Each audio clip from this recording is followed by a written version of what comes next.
പത്തനംതിട്ടയിൽ ക്രൈസ്തവ ദേവാലയത്തിന്റെ ജനൽ ചില്ലുകൾ അടിച്ചു തകർത്ത കേസിൽ 4 യുവാക്കൾ അറസ്റ്റിൽ. ചർച്ച് ട്രസ്റ്റിയുടെ മൊഴി പ്രകാരം പത്തനംതിട്ട പോലീസാണ് പ്രതികളെ അറസ്റ്റ് ചെയ്തത്. വിശദമായ ചോദ്യം ചെയ്യലിൽ പ്രതികൾ കുറ്റം സമ്മതിച്ചു.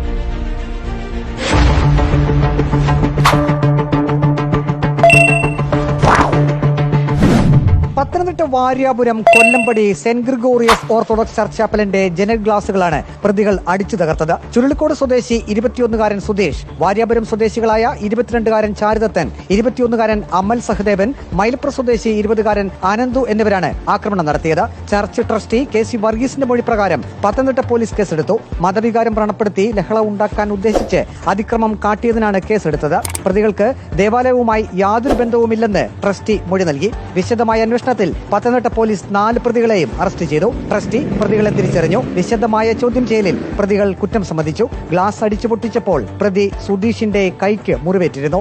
റിപ്പോർട്ടർ, പത്തനംതിട്ട.